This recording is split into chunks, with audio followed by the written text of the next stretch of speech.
How did your dad lose his custody rights?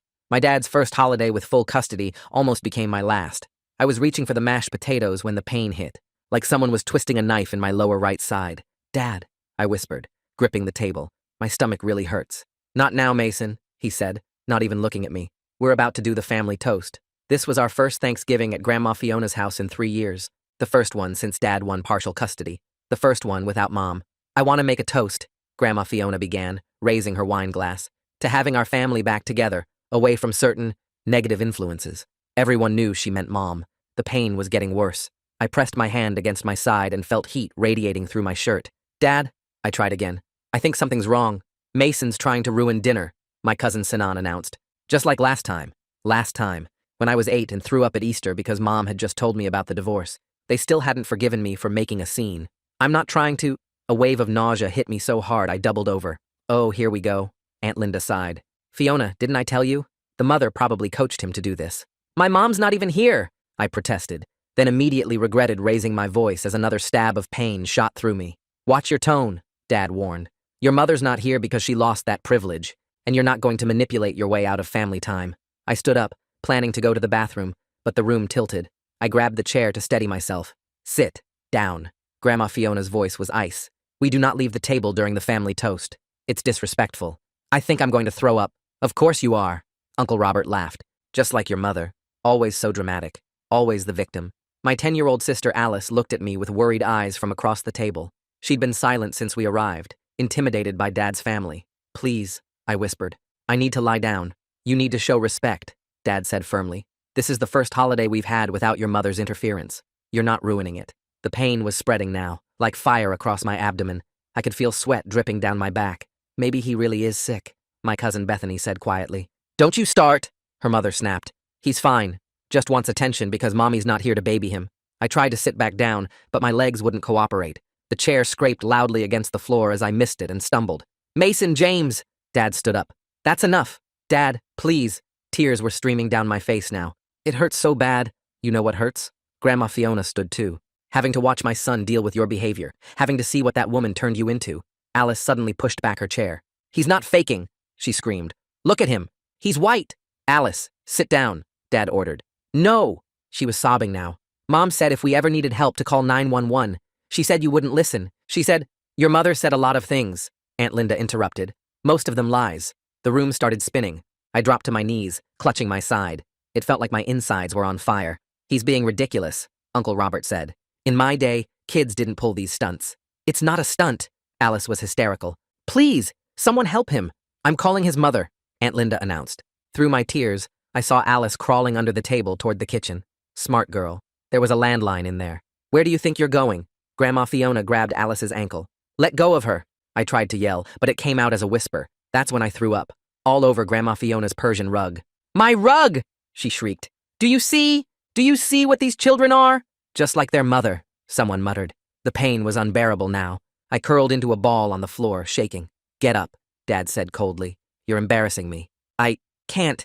Everything was going dark around the edges. Alice bit Grandma Fiona's hand and ran for the kitchen. That wild animal bit me. Someone stop her! Dad shouted. But Alice was already dialing. I could hear her screaming our address into the phone. Hang up that phone! Dad roared. No! Alice sobbed. You're letting him die. Just like Mom said you would. What did that woman tell you? Grandma Fiona demanded. But that's when I started convulsing. Real, violent shaking that I couldn't control. Oh my gosh, someone whispered. He's having a seizure. That's not fake, Bethany said, her voice shaking. Finally, I heard Dad's voice crack. Call 911. Now. The last thing I remember was Alice's small hand in mine and her whispering, I'm sorry, Mason. I'm so sorry. Mom said to be brave. She said she loves us. Then everything went black. I woke up after emergency surgery. My appendix had burst. The doctor said if we'd waited another hour, I might not have made it. The infection had already started spreading. Dad couldn't look at me. He just kept saying, I didn't know, over and over. But Alice knew. Mom knew. And we were going to destroy him. The machines next to my bed kept beeping while I watched Dad pace back and forth by the window. His shoes squeaked on the floor with each turn. He kept saying the same 3 words over and over, real quiet, like he was praying. Alice's hand was warm and small in mine, and she leaned close to whisper that she'd called Mom from the nurse's station. Her breath smelled like the peppermint candy the nurse gave her. Dad's face looked gray under the hospital lights, and his shirt had blood on it from where I'd grabbed him. The fourth in my arm pulled when I tried to sit up more, sending a sharp sting through my wrist. Alice helped me adjust the pillow behind my back, her movements careful like she was afraid I might break. The door opened, and a woman in blue scrubs walked in carrying a clipboard. She looked at Dad first, then at me, then started explaining what happened inside my body. My appendix had burst open, and poison was spreading through my belly when they cut me open. She pointed to spots on my stomach where they'd had to clean out the infection. If we'd waited one more hour, she said, looking straight at Dad, I probably would have died. Dad's knees actually buckled, and he had to grab the windowsill to stay standing. Alice squeezed my hand harder, and I could feel her shaking. The surgeon kept talking about antibiotics and recovery time, while Dad just stared at the floor. She wrote notes on her clipboard and said she'd already told the emergency room staff about the delay in treatment. Dad's head snapped up at that, but he didn't say anything. The surgeon left, and we sat there in silence, except for the beeping machines. Around midnight, I heard running footsteps in the hallway, and then Mom burst through the door. She looked wild, her hair messy, and her coat half off her shoulders. Dad immediately backed toward the door, but Mom didn't even glance at him. She grabbed me and Alice both, pulling us against her chest so tight I could barely breathe. Her tears dropped onto my hospital gown, and she kept kissing the top of my head. Alice started sobbing into Mom's shoulder, and I felt my own tears coming again. Mom held us for what felt like forever, rocking us slightly like when we were little. Dad slipped out into the hallway without saying anything. The next morning, a woman with gray hair and a badge knocked on the door. She introduced herself as Donna Waite from Child Protective Services and said the hospital had called them. Mom sat up straighter in the chair she'd slept in all night. Donna explained that the emergency room staff documented that several adults stopped me from getting help for a dangerous medical problem. She had a folder with papers and started asking Mom questions about custody arrangements. Dad and Grandma showed up while Donna was still there, and Grandma immediately started talking loud and fast. She told Donna that Mom must have told me to fake being sick to ruin their family dinner. Dad nodded along, adding that I'd always been dramatic, and Mom encouraged it. Donna looked at them both, then opened her folder and pulled out some papers. She showed them the medical report that said my appendix had burst, and I almost died from infection. Grandma's mouth kept moving, but no sound came out. Donna said she'd already read all the medical records and understood exactly how serious this was. She turned to me and asked if I felt okay to talk about what happened. My head felt fuzzy from the pain medicine they kept giving me through the IV. I looked at Alice, and she nodded at me, so I nodded at Donna. Mom said she'd take Alice to get some breakfast from the cafeteria to give us privacy. Grandma tried to say she should stay, but Donna said family interviews were private. Once everyone left, Donna pulled her chair close to my bed and told me to take my time. I started from when the pain first hit during dinner and told her everything. How I begged Dad to help me, and he said I was ruining dinner. How Aunt called me dramatic, and Uncle laughed at me. How they wouldn't let me leave the table or go to the bathroom. I told her about throwing up on the rug and Dad telling me I was embarrassing him. Then I explained how Grandma grabbed Alice's ankle to stop her from calling for help. Donna wrote everything down in a notebook, sometimes asking me to repeat things to make sure she got it right. She asked how long I was asking for help before someone finally called 911. I tried to remember, but everything got blurry toward the end. She said that was okay, and that she was proud of me for being so brave. When we finished, she called Alice back in for her turn. Alice pulled out her phone and showed Donna the call history with the exact time she dialed 911. She explained how she crawled under the table and Grandma tried to stop her. The timing here feels really strange. Mason's appendix just happens to burst during the one holiday where Dad has custody. I'm curious what made Alice so prepared with that 911 plan, like Mom coached her for exactly this kind of emergency, but somehow knew Dad wouldn't listen to medical issues specifically. Alice's voice got louder when she told about biting Grandma's hand to get free. She said Grandma called her a wild animal, and Dad yelled at her to hang up the phone. Donna took pictures of the call log with her own phone. She asked Alice if anyone helped her, and Alice said no, everyone just watched or tried to stop her. 2 days later, the doctor said I could go home soon, but there was a big fight about where home was. Dad said his custody agreement meant I had to go with him, but Mom said no way. Donna came back and explained there was something called a temporary safety plan. She said Alice and I would stay with Mom until a judge could have a hearing about what happened. Dad's face turned red, and he started yelling about his rights as a father. He said Mom was turning us against him, and this was all her plan.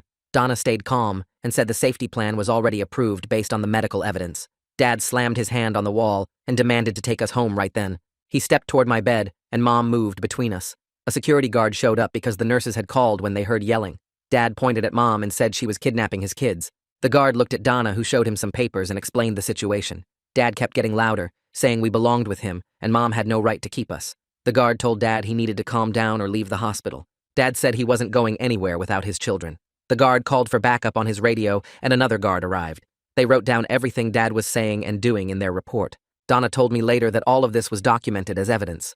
Dad finally left when the guards said they'd call the police if he didn't. I watched him storm down the hallway, still yelling about his rights and how Mom would pay for this. The next few days in the hospital were the worst, not just because of the pain, but because I couldn't even stand up without help. The nurse had to hold my arm just to get me to the bathroom, and even that short walk left me shaking and sweating. My stomach muscles were basically useless from the surgery, and every time I tried to sit up on my own, it felt like someone was ripping me open again. Alice stayed with me every single day, curled up in the visitor's chair doing her homework on Mom's laptop. Mom had already set up virtual school for her because Alice refused to leave the hospital, too scared something would happen to me if she wasn't there. The physical therapist came twice a day to help me practice walking down the hallway, and I hated how weak I was, barely making it 20 feet before needing to sit down. Mom spent most of her time on the phone in the hallway, and I could hear her talking to someone named Cecilia Becker, who she said was the best custody lawyer in the state. They talked about emergency hearings and medical evidence and something called an ex parte order. When Mom came back in the room, she explained that Cecilia was already filing paperwork to change the custody arrangement based on what happened at Thanksgiving. The hospital discharged me after a week, and Mom drove us straight to her apartment, this tiny 2-bedroom place that was nothing like Dad's big house, but felt safer than anywhere I'd been in months. She'd already set up the living room for my recovery, with a special wedge pillow on the couch, and all my medications lined up on the coffee table with a schedule she'd typed out. Alice and I had to share the smaller bedroom, but she didn't complain, just helped Mom move her stuffed animals to make room for my things. I started writing everything down in a notebook Mom bought me, every detail I could remember from Thanksgiving, and all the other times Dad ignored when we were sick or hurt. Like when I had bad stomach pain 3 months ago and he said I was being dramatic and didn't need urgent care, or when Alice cut her hand on broken glass and he just put a Band-Aid on it instead of getting stitches. Writing it all down made it real in a way that helped me believe someone would actually listen this time. Alice's teacher called to check on her, and Mom set up a meeting with the school counselor, someone named Sophie Soto, to make sure Alice was handling everything okay. During their video call, I could hear Alice telling Sophie about how scared she was that night and how she thought I was going to die. Sophie said Alice was very brave and that she'd help her work through what happened. About 2 weeks after we got to Mom's apartment, we got a letter saying the court had appointed something called a guardian ad litem, a man named Hector Reynolds, who was supposed to represent what was best for Alice and me. Dad's family immediately started texting Mom saying Hector was probably biased against them and that this whole thing was a setup. Mom just saved all the texts and forwarded them to Cecilia. Alice was going through her old phone one day when she found a bunch of texts from Dad talking bad about Mom, saying she was crazy and telling us not to believe anything she said. She took screenshots of everything, especially the ones where he called Mom names and tried to make us think she didn't love us. She asked if we should show them to Hector when we met him, and I said, definitely yes. My first meeting with Hector was 3 weeks after the surgery, and I was still moving pretty slow. He came to Mom's apartment and sat across from me in the living room, this older guy with gray hair who spoke really soft and calm. He asked me to tell him exactly what happened that night, and I had to lift my shirt to show him the surgical scar that went across my whole lower stomach. I walked him through every minute I could remember, from when the pain started to when I passed out on Grandma's floor. He wrote everything down in a yellow legal pad and never interrupted me once. When I finished, he said what happened to me was completely inexcusable, and no child should ever have to beg for medical help. Alice met with him next, and she brought her phone to show the exact time she called 911, which was 7:43 p.m. according to the call log. She showed him all the screenshots of Dad's texts and explained how Grandma grabbed her ankle and called her a wild animal. Hector told her she was incredibly brave and that her quick thinking saved my life, which made her cry, but in a good way. That same week, my phone started blowing up with messages from a group chat someone in Dad's family had created. They were calling us liars and saying Mom had brainwashed us into making up stories. Aunt Linda wrote that we were ungrateful brats who didn't appreciate everything Dad did for us. Uncle Robert said kids today have no respect and that we needed discipline, not coddling. But then Bethany, my cousin who had said I looked really sick at dinner, sent me screenshots of the adult family group chat where they were planning what to tell people and trying to get their stories straight about what happened that night. Sophie met with Alice at the school the next day, and they worked out this whole safety plan where only Mom or people Mom approved could pick Alice up from the school. The office staff got a copy, and Sophie explained to them about the custody situation and how Grandma might try something. Alice came home that afternoon looking more relaxed than she had in weeks, because she knew Grandma couldn't just show up and take her away. 3 days later, we had to go to our first supervised visitation with Dad at this gray building downtown that looked like every government office ever built. The supervisor was this older woman who sat in the corner with a clipboard while Dad tried to act normal with us in this weird playroom that had toys for little kids, even though Alice was 10 and I was 14. Dad kept bringing up Mom every 5 minutes, asking if she told us what to say to the social worker, if she coached us about Thanksgiving, if she was filling our heads with lies about him. The supervisor would clear her throat whenever he got too pushy, but then she got a phone call and stepped out into the hallway for what she said would be just a minute. The second she left, Dad leaned forward and grabbed my wrist, not hard enough to hurt, but firm enough that I couldn't pull away. "Your mother put you up to this whole thing, didn't she?" I pulled my phone out with my free hand and hit record without him noticing, keeping it low on my lap. "She's been planning this for years, waiting for the right moment to turn you against me." I kept my face blank, while he went on about how Mom was manipulative and how she'd poisoned us against his family and how we were destroying everything he'd worked for. The supervisor came back after about 3 minutes, and Dad immediately let go of my wrist and went back to talking about school and normal stuff. Alice had gone to the bathroom during all this, but when we were leaving, she grabbed my arm and whispered that she'd heard Grandma's voice in the lobby.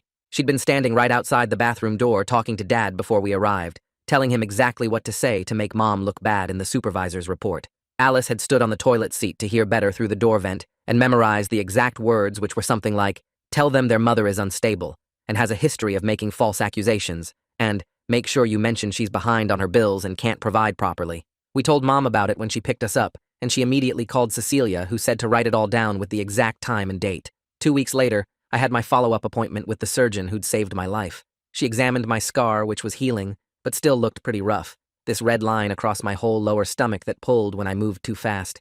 She asked me to describe again what happened that night and how long I'd been in pain before getting help.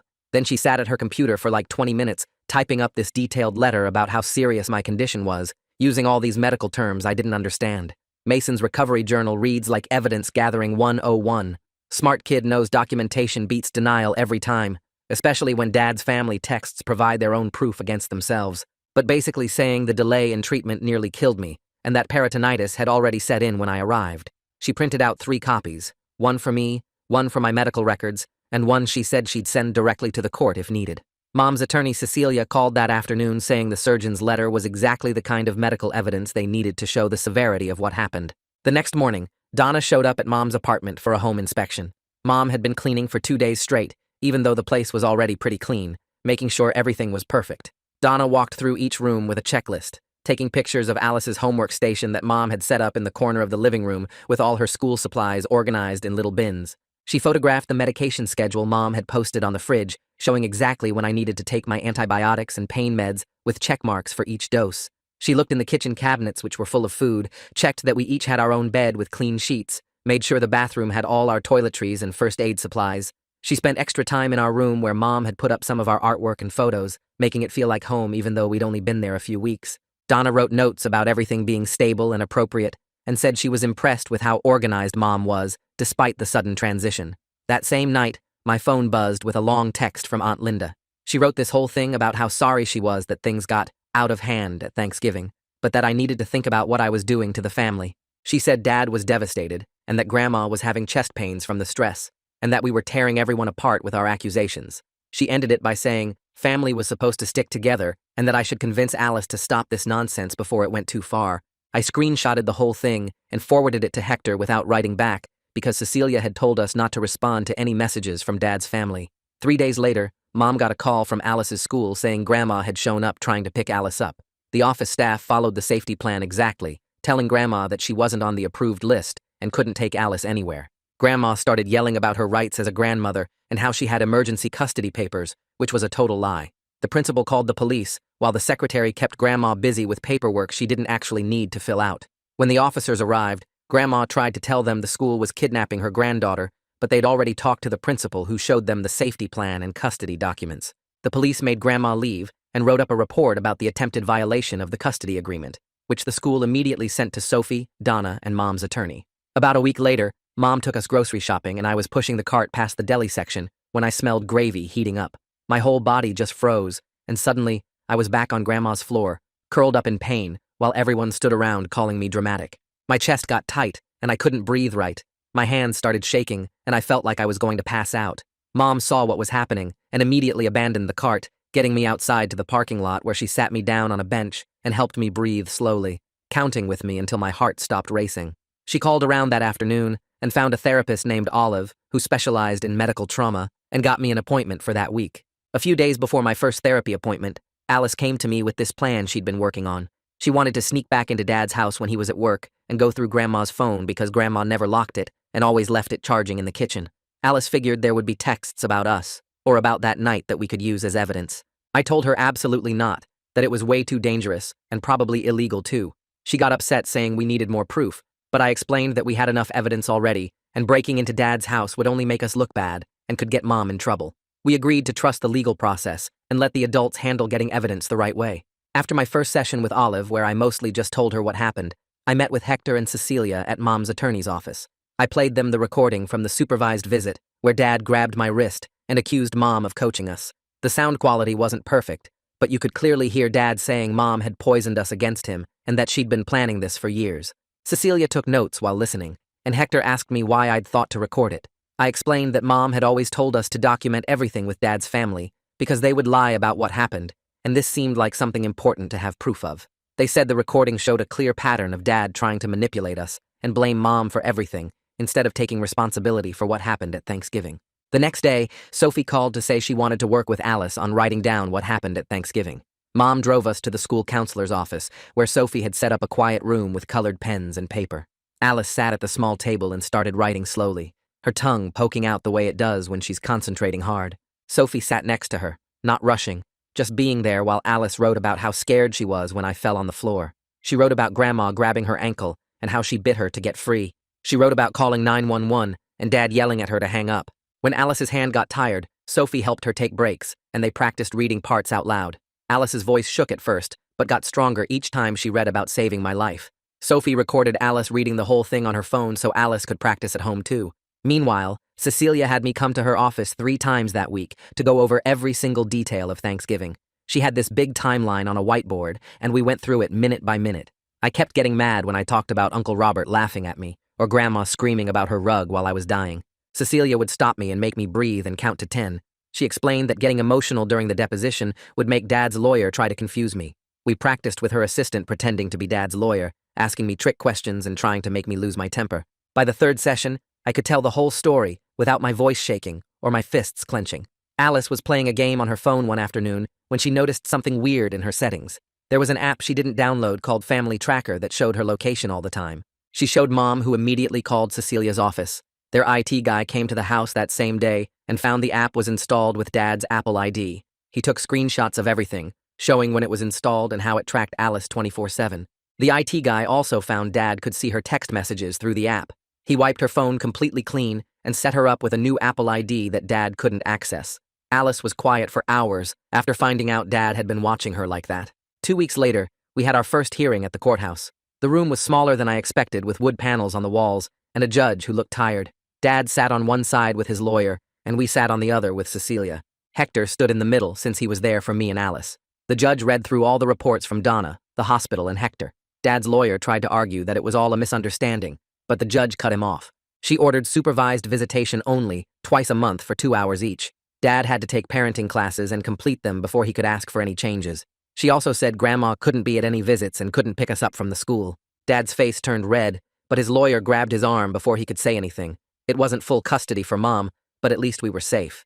That night, Bethany texted Alice a bunch of screenshots from the family group chat. They were calling us liars and brats. Aunt Linda wrote that we were just like our mother, manipulative and dramatic. Uncle Robert said we needed discipline, not coddling. Grandma wrote the longest message about how we'd destroyed the family and turned our backs on blood. The worst part was Dad liked every single message. Alice cried reading them, and I wanted to throw my phone at the wall. Mom said to save everything and forward it to Cecilia. A few days later, Cecilia called with news that made my stomach drop. She'd been going through Dad's insurance records and found something from 3 months before Thanksgiving. Dad had called the nurse line about my severe stomach pain, and they told him to take me to urgent care immediately. He never took me. The insurance showed he declined the recommended visit. Cecilia said this proved a pattern, that Thanksgiving wasn't the first time he ignored my medical needs. She was adding it to our evidence file.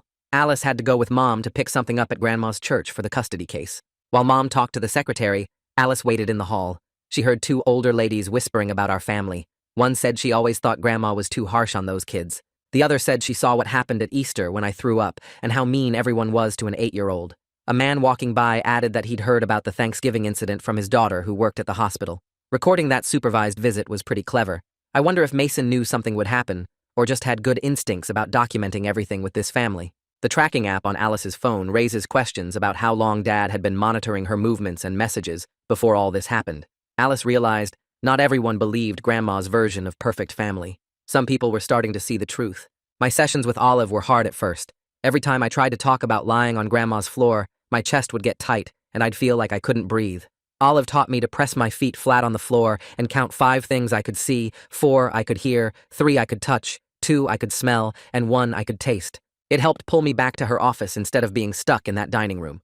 We practiced telling the story in small pieces, stopping whenever I needed to ground myself. After a few sessions, I could get through the whole thing without panicking.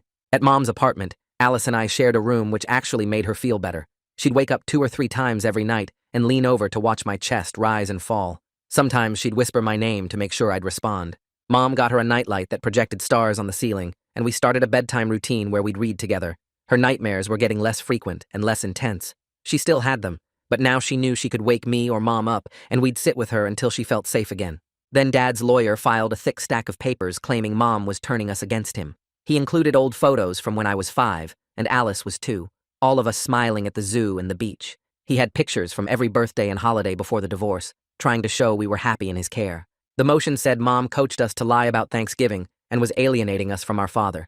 Cecilia laughed when she read it and said, "Judges see this all the time when parents can't accept responsibility." She said the medical evidence was too strong and no judge would believe we faked a burst appendix. 2 weeks later, Hector showed up at my school with a clipboard and a serious look on his face. He spent 3 hours talking to my math teacher, my English teacher, and the school nurse, who'd seen me doubled over with stomach pain twice that semester when Dad forgot to refill my acid reflux meds. Each teacher signed papers and handed over attendance records showing how many days I'd missed since the custody change. Sophie met with him in her office for another hour, showing him the notes she'd been keeping about Alice's anxiety attacks and how she'd started pulling out her eyelashes when stressed. The principal even pulled security footage from the day after Thanksgiving, when Dad dropped us off, and I could barely walk from the car to the building.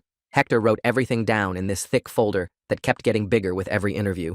The next morning, a detective named Rowan came to Mom's apartment with a digital recorder and asked me to tell him everything that happened at Thanksgiving. He had me go through it minute by minute, while Mom sat next to me squeezing my hand whenever my voice started shaking.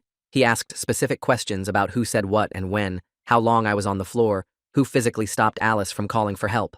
When I told him about Grandma grabbing Alice's ankle, he made a note and underlined it twice. He said the hospital had filed their mandatory report, and he needed my statement for the investigation. He explained that while criminal charges were unlikely because proving intent would be hard, the documentation would help with the custody case. 3 days later, Alice came home from the school with an envelope that had her name written in Grandma's perfect cursive. Mom wanted to open it first, but Alice said she could handle it. Inside was a 2-page letter about how disappointed Grandma was in Alice for biting her and calling 911 against the family's wishes. It said, good girls don't betray their grandmothers, and that Alice had shown her true colors, just like her mother. The last paragraph said Alice would need to apologize properly if she ever wanted to be welcome in their home again. Alice read it once, folded it back up, and asked Mom to give it to Hector for the custody file. She didn't cry or get upset, just went to do her homework, like nothing happened. Our first supervised visit with Dad was scheduled for the following Tuesday at this gray building downtown with security cameras everywhere. The supervisor was this older lady named Janet, who explained the rules while we sat in a room that looked like a sad daycare center with old toys and peeling paint. Dad showed up 5 minutes late wearing his work clothes and looking tired. We played Uno for 20 minutes before I finally asked him straight out why he didn't believe me when I said I was in pain at Thanksgiving. He stopped mid-shuffle and stared at his cards for a long time. Janet leaned forward with her pen ready. Dad finally said he thought I was being dramatic like my mother always was, that she'd taught me to manipulate situations for attention. Janet wrote down every word while Dad kept talking about how Mom had poisoned us against his family and made us soft. The next visit was worse because Dad started treating Alice and me completely differently. He brought Alice her favorite candy and kept calling her sweetheart while barely looking at me. When I dropped a card, he muttered something about me being clumsy and weak. Alice started keeping a little notebook in her backpack where she wrote down everything he said during visits. Things like calling me oversensitive when I mentioned still having pain from the surgery, or saying I needed to toughen up and stop acting like a baby. She showed me the list after our 3rd visit, and it was already 2 pages long. Meanwhile, Cecilia had been working with my surgeon to get the complete medical records from my surgery. The final report came in on a Thursday, and Mom read it to us at the kitchen table. It showed a timeline proving my appendix had likely started failing around noon on Thanksgiving, hours before I first told Dad about the pain. The surgeon documented that the delay in treatment caused the rupture and the spreading infection that nearly killed me. She used words like preventable and negligent delay that Cecilia said would destroy Dad's case. The report included photos from the surgery showing how bad the infection was and how much damage had been done by waiting. That weekend, Alice and I were leaving the visitation center when Aunt Linda suddenly appeared in the parking lot. She started walking toward Alice with her arms out like she was going to hug her, but the security guard immediately stepped between them. Aunt Linda started yelling about just wanting to talk to her niece, but the guard called for backup and told her she was violating the visitation rules. 2 more staff members came out and formed a wall between us and Aunt Linda, while Mom rushed us to the car. Another violation report got added to our file.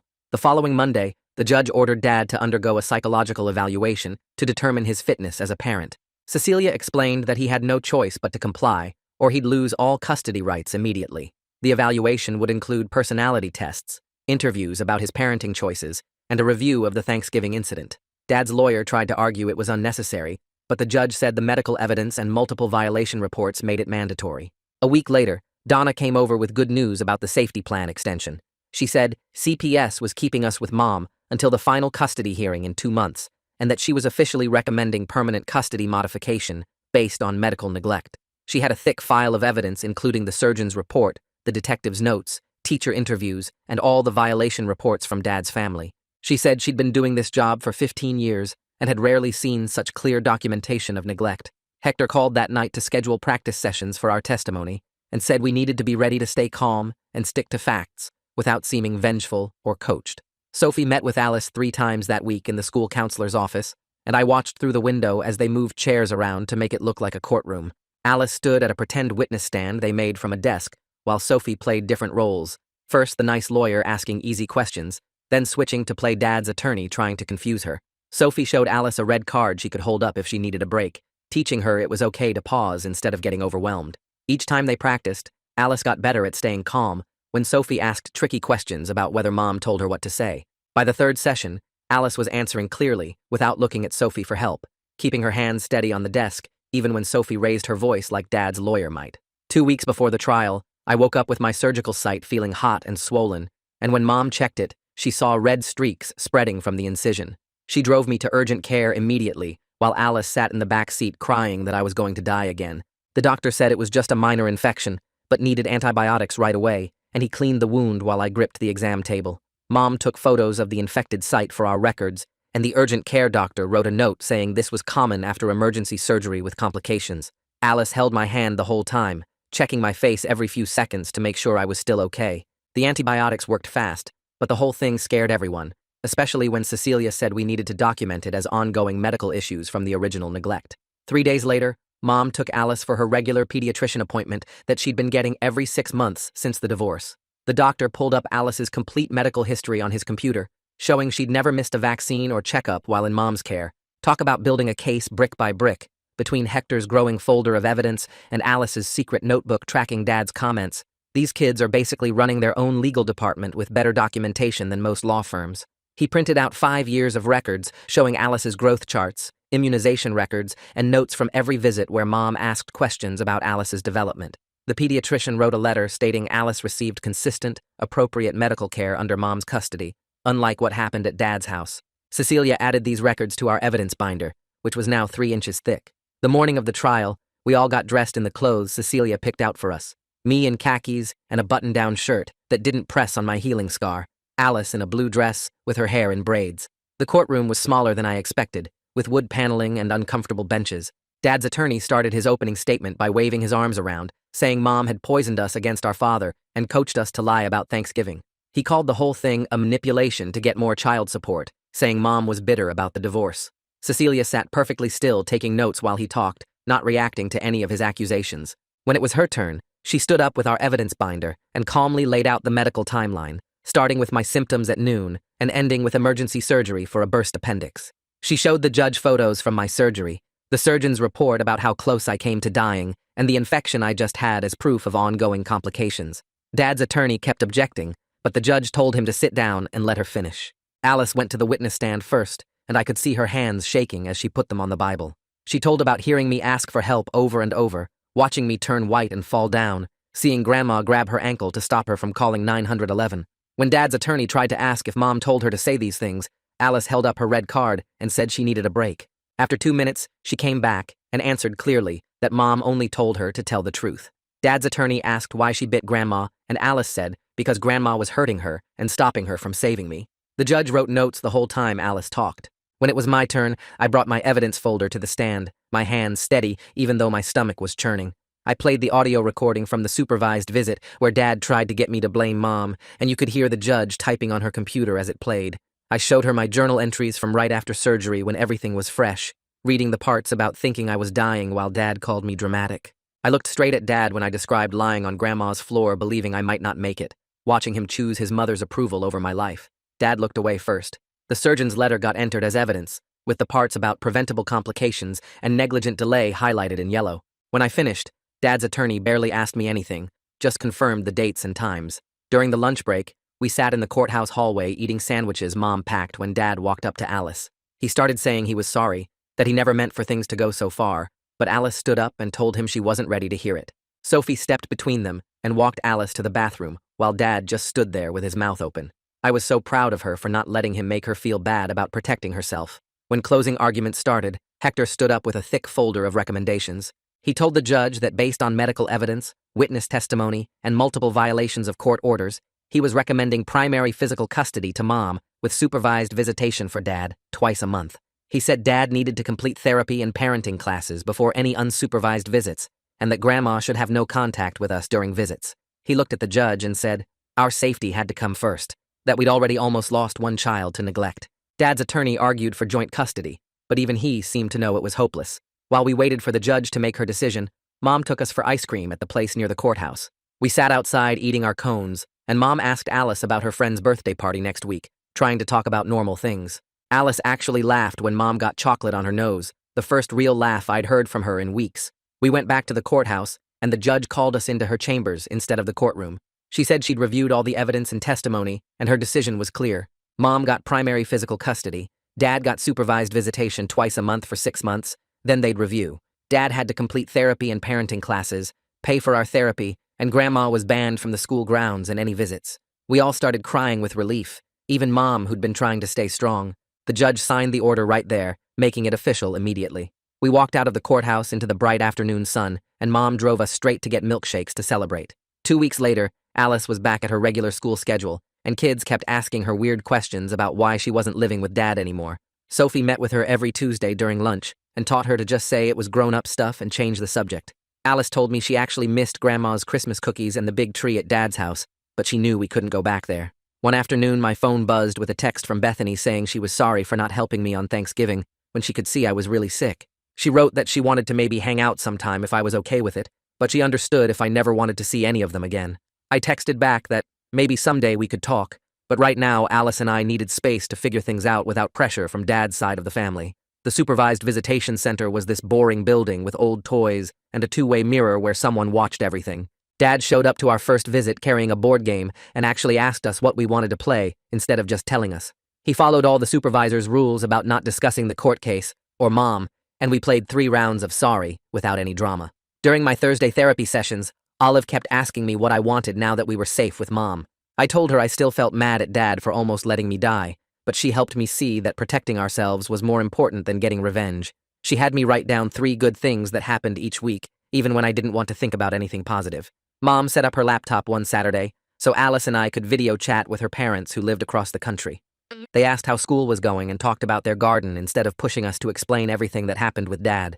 Grandpa showed us his new tomato plants, and Grandma, Mom's mom, not Fiona, sent us a care package with homemade cookies that actually tasted good. One morning I was getting ready for school and caught myself staring at the scar on my stomach in the bathroom mirror. It wasn't just ugly proof of what happened anymore, but evidence that I fought to stay alive, even when nobody would listen to me. I grabbed my journal and wrote about how Alice and I went to the park yesterday, and she laughed on the swings for the first time in months. Sophie gave Alice a special notebook to write down what she wanted to tell the judge at our 6-month review hearing coming up. Alice spent hours working on it, crossing things out and starting over, focusing on how much better she felt now that she knew we were safe. She practiced reading it to me and Mom, saying things like how she could sleep through the night now and wasn't scared of getting in trouble for calling 911. 6 months after that terrible Thanksgiving, I woke up in my bed at Mom's apartment and realized we had a routine that actually worked. Alice caught the bus to the school without crying. I was back on the basketball team, and we saw Dad twice a month at the center where he was actually trying. He'd started his therapy and parenting classes, and even admitted once that he should have listened to me that night. The anger wasn't gone, and probably never would be completely, but it didn't control everything I did anymore. Alice and I had our own inside jokes now, and she'd stop checking on me every night to make sure I was still breathing. We weren't trying to destroy anyone anymore, just trying to be regular kids who happened to have a really messed up story about a Thanksgiving dinner. The trauma counselor said healing wasn't a straight line, and some days were harder than others, but we were doing it. Mom had primary custody. Dad was getting the help he needed, and Alice and I knew we'd always have each other no matter what happened at the next court review or anywhere else. Makes you wonder, right? All those years of medical records might have been the one thing that left Dad's lawyer completely quiet during cross-examination. Like the video, it helps more than you think.